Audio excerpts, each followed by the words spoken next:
Tuloy ang word war ni na PCG spokesperson to the West Philippine Sea, Rear Admiral J. Tariela at Senador Robin Padilla. Ayon kay Tariela, mali ang argumento ng senador na tila siya ang sinisisi kung bakit naglabas ng racist AI video ang state-controlled media na China Daily dahil sa ginamit niyang caricature. Anya, wala siyang intensyon na gamitin ng lecture bilang wartime propaganda at ang senador lang umano ang gumagamit dito bilang convenient excuse para sa China. Hindi rin daw niya binabanatan si Padilla dahil ito ang unang nagpangalan sa kanya. Una kasing nag-post si Padilla na unggoy naman daw ang ilang Asian ethnicities sa mata ng mga white colonizer. Sa huling pahayag ng kanyang opisina, kinokondena raw nila ang kumakalat na video pero hindi raw mapapalampas ang paggamit ng caricature ng mga opisyal ng bansa. Ang mga pahayag daw ni Tariela hindi lang tungkol sa social media kundi may kaakibat na bigat sa ngalan ng diplomasya, seguridad at mga Pilipino.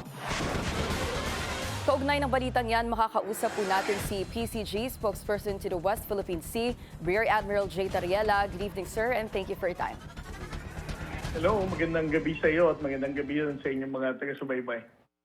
So, sir, China has repeatedly pointed that no ASEAN neighbor has supported the arbitral ruling, especially yung joint statement po natin with 13 other states just last week. What do you make of this statement? Well, una sa lahat, no, the Chinese government, mula naman lumabas ang arbitral award mula 2016 until now, has been not recognizing itong arbitral award. But regardless of the noise and ang pagkakaila ng China ng kapangyarihan ng arbitral award, tayo ay naniniwala that this is final and binding. And even if China doesn't support it, more countries now are supportive of the arbitral award. And for me, that is something worth celebrating, no? Na mas maraming bansa na sa mundo ang kumikilala ng 2016 arbitral award. Sir, the Chinese ambassador recently visited Batanes. Do you think the visit was made in good faith? Actually, that was the question that I asked the Chinese embassy. No, we have to remember na a month after his visit sa Batanes, ang so-called Chinese scholars naman ay naglabas ng kanilang illegal na claim na ang Batanes ay parte ng China. So my question that I asked the Chinese embassy was the relation. No, is it a goodwill visit or the honorable ambassador is conducting reconnaissance sa ating isla sa Batanes? And have you discovered anything na cause for concern of national security, sir? Well, as of this time, no, gaya na sinabi ni Secretary Gilbert Chodolo, of course, ang ating pong Armed Forces of the Philippines sa Coast Guard has been intensifying our patrol there to make sure na wala tayong makikitang pagtaas na bilang ng mga maritime forces or any aggressive response dito na may kaugnayan sa sinabi ng Chinese scholar. Sir, how about your crackdown on Chinese espionage? Because last year, marami po kayong findings ng PCG. Nag-intensify po ba yung presence ng Chinese spies in the Philippines? Well, that remains to be a project between the Armed Forces of the Philippines and other government agencies, no? Particularly NICA and other intelligence agencies, no? I cannot divulge right now kung meron tayong namomonitor or there are even significant increase. Sir, you've been exchanging posts and tweets with the Chinese embassy on social media. We're curious, is this part of the Philippines' strategy to actively and engage or combat posts counter to the arbitral award? Well, first of all, no, the reason why I personally choose to respond to all the narratives of the People's Republic of China is because as a spokesperson of the Coast Guard and in pushing for our rights in the West Philippine Sea, para sa akin, kailangan nating i-counter ang mga maling impormasyon dito, no? Otherwise, those false narrative, those lies and misinformation, yan lamang magdo-dominate ng cyberspace, no? And it would even mislead and divide the Filipino people.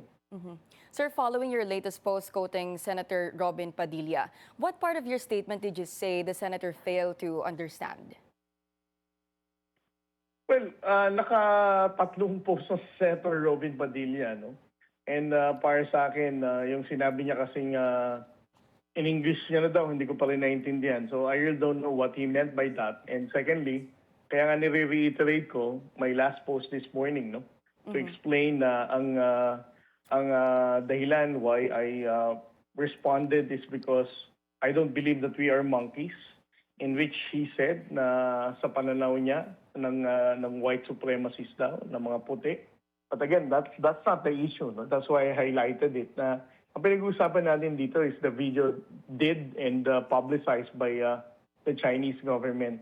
And secondly, yung sinasabi niyang binabanatan ko siya, I highlighted na, siya ang unang nagpangalan sa akin. No?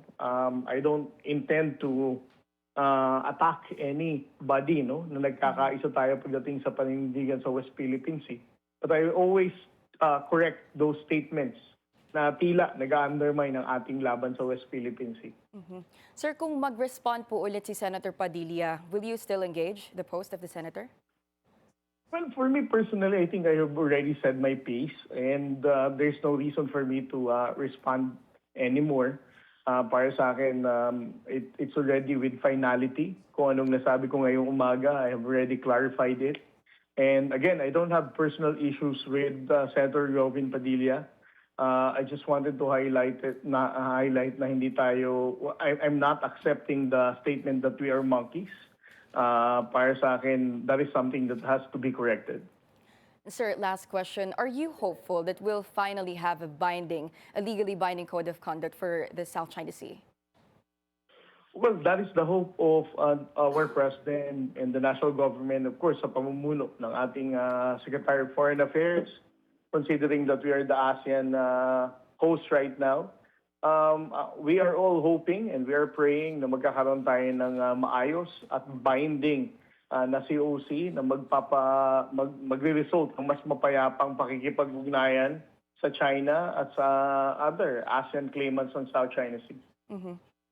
Maraming salamat po sa inyong oras, PCG spokesperson to the West Philippine Sea, Rear Admiral J. Tariela. Thank you, sir.